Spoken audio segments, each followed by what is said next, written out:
Hello everyone, welcome to another episode of Cook with Brooke, the cooking show that doesn't have any food. Today we're going to be talking to you about some of the things that are cooking around the Air Force Enlisted Village, both for Bob Hope Village and for the Hawthorne House. I know that you're all excited because you get a chance to have me tell you another joke, and so without further ado, I want to tell you that a bear walked into a bar and he goes up to the bartender and the bartender says, "What are you going to have to drink?" And the bear said, "I'm going to have a whiskey and cola." And the bartender says, "Why the big pause?" And the bear says, "I was born with them." Yes, that is my joke for the week. So today we're going to talk a little bit about what's happening with COVID-19. I know that's still on everyone's mind. It's certainly on the minds of the teammates here at the Air Force Enlisted Village. We're also going to talk with Bobbi Jo O'Mara, and Bobbi Jo Dominguez is actually her last name. I keep messing that up. We're going to talk to her a little bit about some of the changes that have happened and the things that we have seen as a result of the governor reopening more of the state of Florida. So from a COVID standpoint, I just want to let you know that we have opened up a little bit of the campus as far as allowing more visitors on.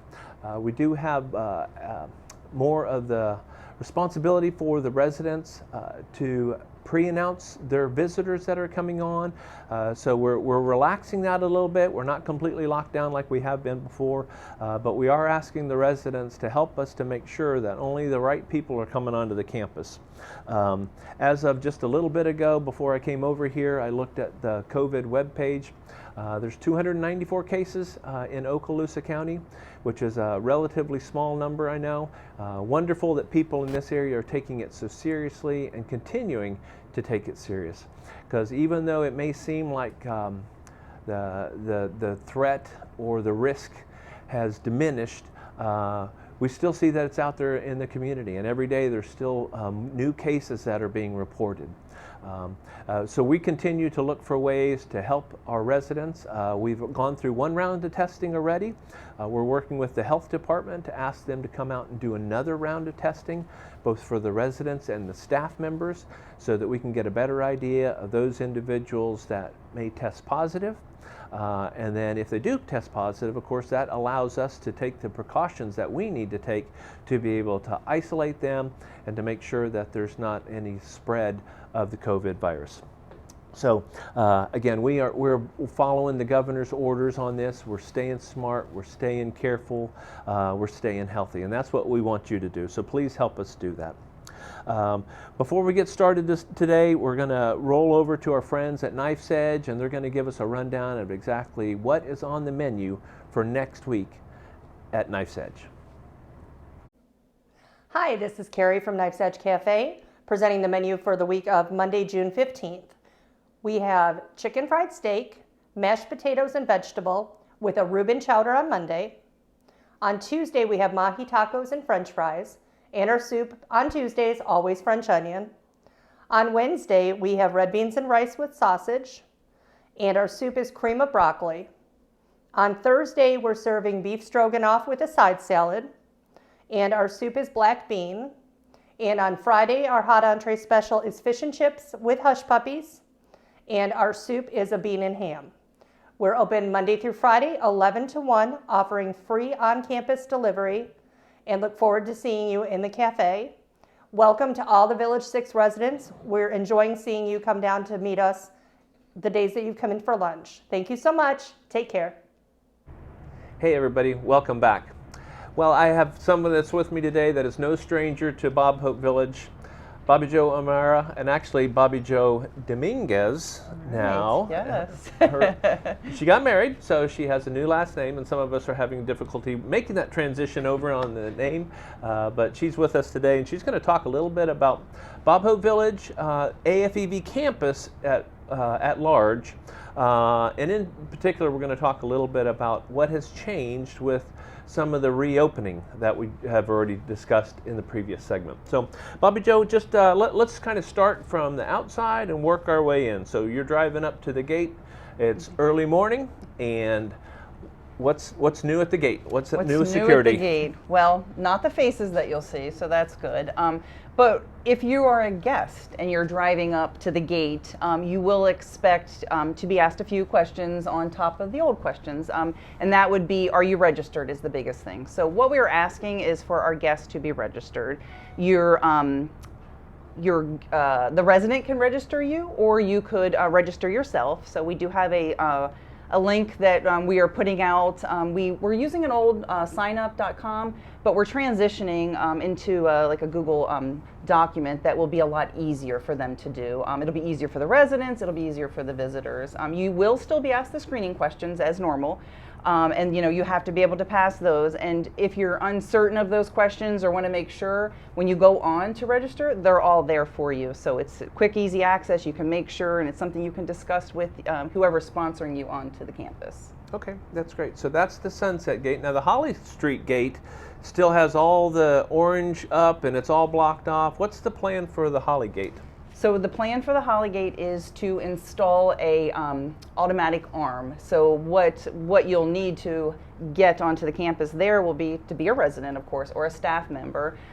So we're going to be installing in the next couple of months an automatic gate. So when you pull up to it and you're a resident, there'll be a little sticker, kind of like the sun passes, not the big ones, but the little stickers, and it'll sense that that you are registered as a resident there, and it will automatically open up and let you on that way. So it'll secure the campus, and it'll have a better appearance. So. That's good. So that's one of the things that, as a result of COVID, our long-term plan had always been to have 24-hour security and to have the campus be more secure. So that's something that, as a result of the COVID crisis, that has really fast-forwarded, and we're actually very happy with it. It puts a little bit more responsibility in the hands of the residents. You have to make sure that you do your part and register the guests, and then make sure that if they're not your guests, don't let them on. We have to work together to make sure that our campus is secure, so everybody has a role in that. So the governor has reopened, and we have more activities now. We have more people that are out and about, which is wonderful. Tell us a little bit about what's happening up at the Commons and what you're seeing up there. So we have opened back up all of the lounges to half of their capacity. So in villages 1 through 4, we're asking that no more than 10 people, and then of course 5 and 6. 20 people or less. So our staff has gone, and to make it simple, we've been able to put up stack up chairs or mark down the spots, so there's no question of how many. So we do ask you to stay kind of vigilant of what's going on, because it will be easy for more than 10 people to walk in, and we did say that if you're using your scooter, to count that as a chair as well. So some of the other things that we're doing up at the Commons building is activities department. They are starting back up bingo with the help of some residents, so that's amazing. So look for that to come out. They will also start doing movie nights again. So we used to provide food, but because of COVID, we ask that you do bring your own snacks. So, which is fine, because I know everybody has a different snack that they enjoy bringing to the theater with them. And there's also, we opened back up the Sophie room. So people are able to go in there, and we ask that you do puzzles. And whenever you're doing something, whether it's in the wellness center or you wipe it down before and you wipe it down after. We have provided wipes, we've provided sanitizer, everything's there for you. If it's not or something's out, please let us know and we'll get that refilled for them. So one of the other things that we've decided to do, which is very exciting for people that have been wanting to get out, is we started the bus runs back up. So Wednesday, we can do 8 people on the bus at a time. And the reason we're doing that is to social distance everybody. And they're doing 3 runs. And I think they did Walmart this past Wednesday, and I believe they're going to do the commissary this upcoming Wednesday. So I know people have been very anxious to be able to do their own shopping.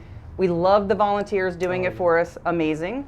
But I know people are anxious to get back out and do that. So that has went very well, and we'll continue doing that. And in part of that, we'll start phasing out the shopping that we're doing. But there's still the Instacart and stuff like that if you're still interested in having someone else do your shopping and have it delivered. So.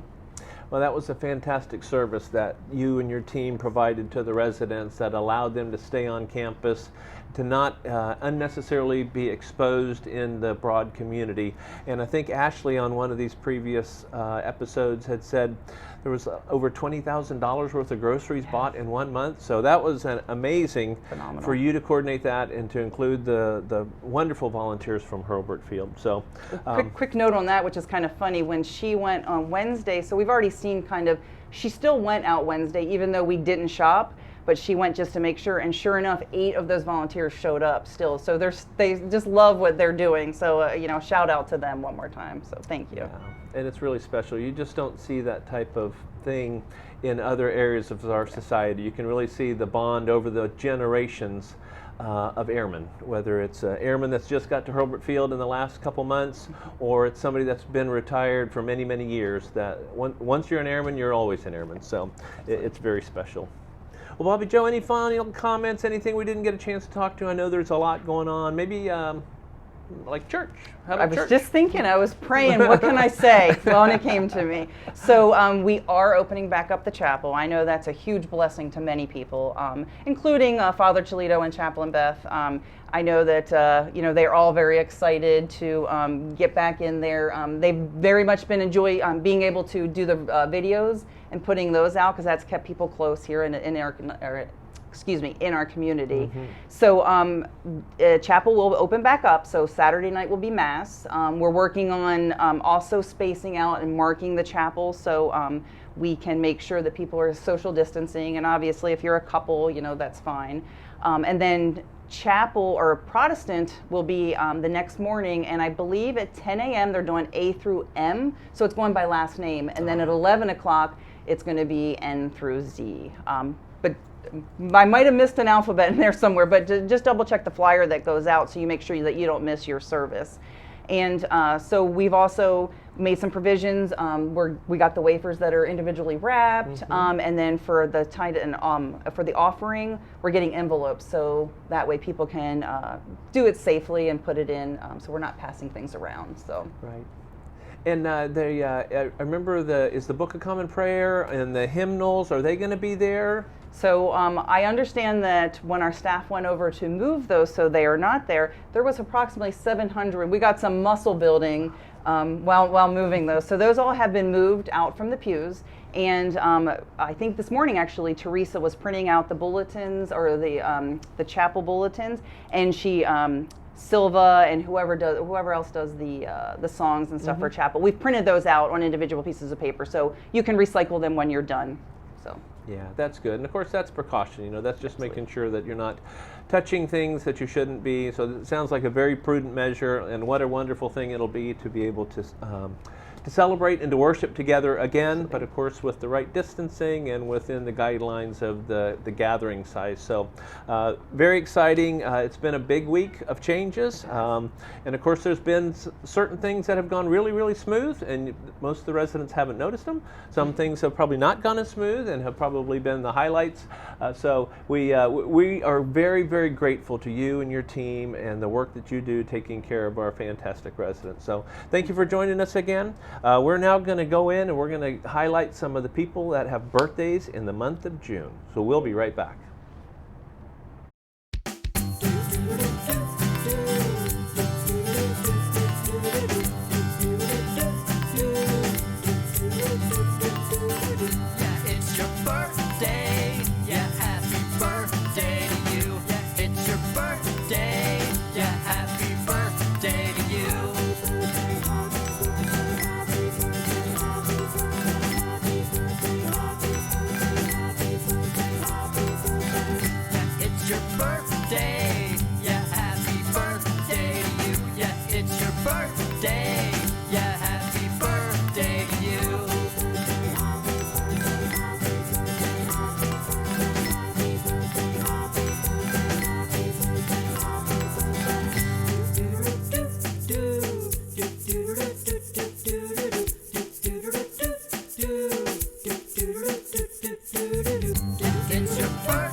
Welcome back. I have a special guest that has joined us today. He is a new team member, Mr. Vern Ivy. He is the Deputy Director of Bob Hope Village, and he is on, I think, day 4. Day 4, and he hasn't quit yet, so that's awesome. So he's getting settled in. Vern comes to us after many, many years working with the military. Vern, welcome to the team. Thank you, sir. Tell us a little bit about yourself. Well, Vern Ivy, was a military spouse. I was military myself, 10 years active, 6 years reserve. So I've been around the military since 87 now, so I like it, I guess you could say that way. So married to a fantastic woman who works at the Air Force, enlisted village also, Team Ivy, so everybody probably knows her as V, so I'm just glad to be out here to join the team also. So.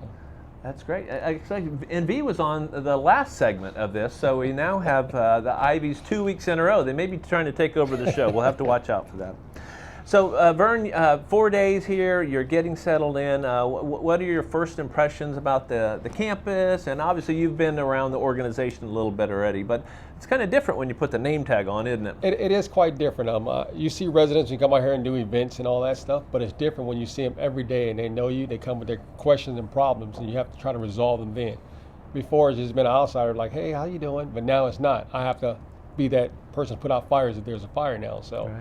It's been interesting since working on the base for 8 years in the dormitory. I went from the young folks to a little younger folks right now here at the village. So it's not been a challenge. It's been a great transition. So I'm happy to be here and try to help out as much as I can. So.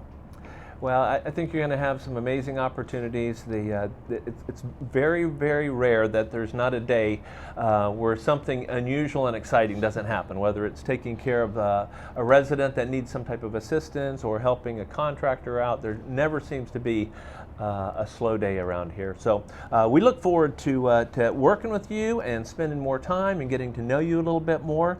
It's a pleasure having you on the team, and of course, known you for many years now. And we're very blessed to have you and V on our team. So, thank you, sir. Any closing comments to the folks out there? If you have an opportunity, or if you haven't had an opportunity to have your friends come see Village 5 and 6, come out here. This is a beautiful location. I love moving residents in here and love just seeing their reactions when they move in. So yeah, that's the best thing about it. And you probably get a chance, if you haven't talked to Vern already, we're going to have a big golf tournament coming out. That is on the 19th of June, right around the corner. And that's going to be out at the Eglin Air Force Base Golf Course. We have some great sponsors that are going to help us out this year. Emerald Coast Hospice is our presenting sponsor. We want to give a huge shout out to them for their support. Then we also have our Greystone teammates that are our gold sponsors, and then Lord & Son, who of course has been building Village 6 for us for the last year and a half, is also a gold sponsor. So I want to give a special shout out to them, and then during this next segment you're going to see some of the other sponsors that are going to be helping us out during the golf tournament. So we really appreciate their support. That money goes to help offset the operating costs for the village and to support the widows here at the AFEV. So now let's transition over. Thank you very much.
Welcome back.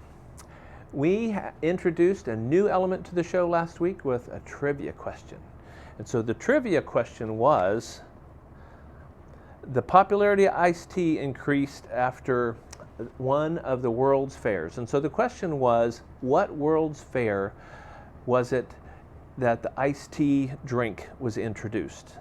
And the correct answer to that is the 1904 World's Fair in St. Louis, Missouri. We had multiple winners, and as we said, if we had multiple winners, we would draw from the hat, and we have the AFEV hat. It's upside down, now it's right side up. And the winner of this week's trivia is Linda Angerer. So congratulations, Linda. You are going to have a lunch for two sponsored by Knife's Edge over at Bob Hope Commons. So please get in touch with Carrie or someone over at Bob Hope Village, and they will be able to get you connected with that. And then continuing on with our trivia theme, this month, June, is the candy month. And so along that theme, we're asking, what was the first lifesaver flavor? So that is our trivia question. And again, you can submit those in to either the front desk at the Hawthorne House or the front desk at Bob Hope Village, or you can email those in to Scarlett at bauman@afev.us. And those are going to be again, multiple answers come in. We get multiple winners that had the correct answer. We'll draw and we'll come back and we'll let you know who the winner is. And thanks again to Carrie Knife for her sponsorship of that fun little thing. Next week we're going to have some special guests on. We're still working through exactly who that's going to be. We're excited to be able to continue to do these shows. It's what's cooking around the village. Hopefully these are useful to you. If you have any suggestions for us, please don't hesitate to let us know. This show, although it's meant to be lighthearted and fun, is really an informational message for us to be able to share what's going on in the village and what's cooking at the village. So please let us know what's on your hearts and what's on your minds and what we can do to help you better. Thank you very much. God bless you all. Have a great day.